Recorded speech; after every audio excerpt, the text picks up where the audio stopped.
एक बार हनुमान जी की कुंडली में आ गया शनि। हनुमान जी बैठे थे राम सेतु रामेश्वरम में, बैठ करके राम सेतु का दर्शन कर रहे थे, राम जी का चिंतन कर रहे थे। इतने में ही शनि महाराज आए। हनुमान जी ने कहा, अरे आइए आइए आइए भगवान, आप कैसे आए? बोले भैया अब हम बोरिया बिस्तर सब लेकर के आए हैं, 7.5 साल आपके संग ही रहेंगे। 7.5 साल के लिए आती है शनि की दशा। हनुमान जी बोले बहुत बढ़िया, बहुत दिन हो गए अकेले रहते रहते, बढ़िया एक कंपनी मिल जाएगी, आ जाओ। तो शनि महाराज बोले आपके कौन से अंग में विराजू मैं?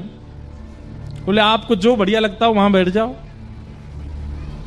बोले ऊपर आप हमारे इसलिए नहीं आ सकते क्योंकि हमारा सर्वांगीण अंग राम से अंकित है, राम के ऊपर हम बैठने नहीं देंगे, हमारे इष्ट हैं वो। तो शनि बोले हम कहां बैठे? बोले काम करो आप हमारी पूंछ पे बैठ जाओ, ये पूंछ खाली बैठी है, बढ़िया है, लहराते रहोगे पूरे दिन, बैठ जाओ। शनि की दशा हनुमान जी की पूंछ पे बैठ गई। हनुमान जी महाराज बोले मैं अपने नित्य क्रम कर सकता हूं जो मैं रोज करता हूं? बोले हाँ हाँ आप करिए।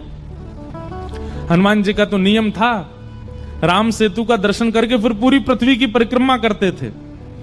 हनुमान जी गए महाराज पृथ्वी परिक्रमा करने, कभी पहाड़ों पे कूद जाएं, कभी समुद्र के भीतर चले जाएं, कभी आकाश में उड़ जाएं, कभी पाताल में चले जाएं, कभी आकाश में तीनों लोकों के दर्शन करके आ जाएं, साकेत प्रणाम करें, कभी अयोध्या पहुंच जाएं, फिर एक संगी हिमालय पे पहुंच जाएं, वहां जाकर के फिर कभी किसी ऋषि को प्रणाम करने चले जाएं। हनुमान जी टिकते कहां, वो तो घूमते ही रहते हैं। यत्र यत्र रघुनाथ कीर्तनम तत्र तत्र कृतमस्तकांजलिम।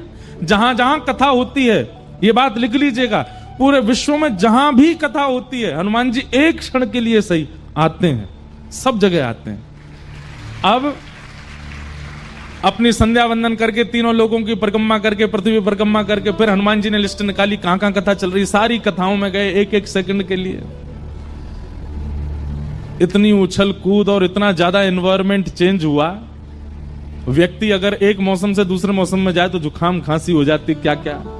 ये तो कभी तो चले जाते हैं 40 डिग्री सेल्सियस में, कभी -40 में पहुंच जाते हैं, कभी आकाश में चले जाते हैं, कभी रसातल में पाताल में पहुंच जाते हैं। 7 घंटे बाद श्री हनुमान जी महाराज गंगा जी के तट पर आकर के जैसे ही बैठे, शनि महाराज लुढ़क करके गिर पड़े। बोले हाथ जोड़े तुम्हारे भैया, नहीं रहना हमको आपके साथ, आप अकेले ही रहो, नहीं रह पाएंगे। बोले 7 घंटे में आपने हमारी ये हालत कर दी, 7 साल में तो आप शनि पर ही शनि चढ़ा दोगे। तो हनुमान जी महाराज बोले भैया देखो एक बात हमारी सुनो, जिनके सिर पर राम ग्रह लगा हो, जिनके सिर पर कृष्ण ग्रह लगा हो, भूल करके भी वहां मत चले जाना, नहीं तो शनि की 7.5 शनि पे उल्टी हो जाएगी। तब से श्री शनि महाराज कभी किसी कृष्ण भक्त पर, कभी किसी राम भक्त पर शनि नहीं। शनि महाराज जाते जाते हनुमान जी से बोले इतने घाव हो गए शरीर में, आपने कहां कहां उछल कूद करी है, इसका कोई निवारण बता दो। तो हनुमान जी महाराज ने राम नाम पढ़ करके सरसों का तेल चढ़ा दिया शनि महाराज पे। तब से लेके आज तक सरसों का तेल ही चढ़ रहा है शनि जी पर।